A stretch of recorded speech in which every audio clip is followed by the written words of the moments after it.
Bismillahirrahmanirrahim. Kusoo dhawaada barnaamijkii aan kaga hadlaynay mashruuca la dagaalanka nuurka. Waxaan maraynay qaybtii labaad dhaxbartamaheedii. Qaybtan waxaan kaga hadli doonaa 21 Juulaay 2007 ayaan soo gaaray magaalada Hargeysa. Cabsi ayaa dabooshay qalbigayga. Waxaase ay hore iigu soo sheegeen wadanku in uusan lahayn sirdoon difaaca. Qolada qudha ee la igaga dardaarma in aan ka foojignaado waa qolo wadanka ilaalisa oo suuqa iska jooga. dadkuna aanay aqoonin awoodooda iyo wajigooda. Markiiba waxaan laba guri ka kireystay masallaha iyo xaafadda Jigjiga-Yarey. waa laba xaafadood ee aad hawlahaaga si fiican uga fushan karto, ogolna in cid kale ku dhex shaqaysato. waxaan ku tala jiray in aan hantiyo dhalinyaro badan oo gabdho iyo wiilalba leh. waxaan ku kasbanayaa lacag iyo indhasarcaad. mustaqbal qurux badan ayaan u sawirayaa. labadaas guri ayaan kulan ugu qabtaa. howlihii oo meel fiican ii maraya ayuu ila soo hadlay. waxaana la igu amray in aan tago gobolka Sanaag oo aan fuulo buurta Cirshiid. labadii habeenimo ayaan fuulay.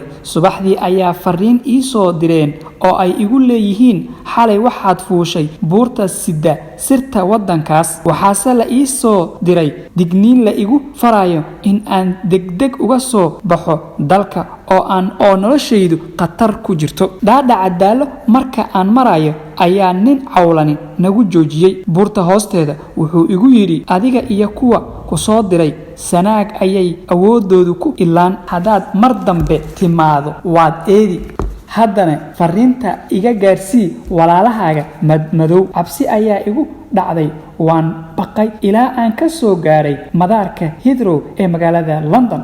Paul ayaan ku booqday xaruntii ururka. si diiran ayuu igu qaabilay. wuxuu ii sheegay in aan galay meel ay iyagu ka baqeen. wuxuu ku daray in ay Sanaag qorshe ka leeyihiin. hadda waxaan kuu furayaa bog kale oo sir ah. wuxuu yidhi intii aan ku mashquulsaneen dagaalkii Ciraaq, halkaa waxaa laga taagay calan tawxiid leh. waanu garan weynay halka ay naga hoos martay. 1998 ayaynu ogaanay in awood ka soo baxaysa halkaasi. arrintii ayaa ka wada hadlay dalalka Mareykanka, Ingiriiska iyo Israa'iil. Ingiriiska iyo Israa'iil waxa ay yidhaahdeen hadda aan la dagaalano. Mareykankuna wuxuu yidhi aan eegno sida ay u soo baxayso. waanu garan la'nahay si aanu yeelno. wuxuu iigu daray in ciidamo ay geyn doonaan badda cas, iyagoo abuuraya burcad badeed ay ka dhigtaan boodsaar iyo sabab ay ciidamadoodu ku keenaan baddaas. waxaan arkayaa qorshihii oo u fulay sidii Paul iigu sii sheegay. taas waxaa ka daran ta maanta socota. wuxuu si cad igu sheegay 2016 in ay Somaliland ka soo weerari doonaan dhinaca bari. halkaas ayay noogu eg tahay qaybteennii maanta. inta aan ka gaari doono qaybta ku xigta waxaan idin leenahay Baris Media waxa uu idiin soo bandhigayaa waxbarashada, siyaasadda, sirdoonka iyo arrimaha bulshada. haddaba ku xirna oo ha mogaanin Baris Media.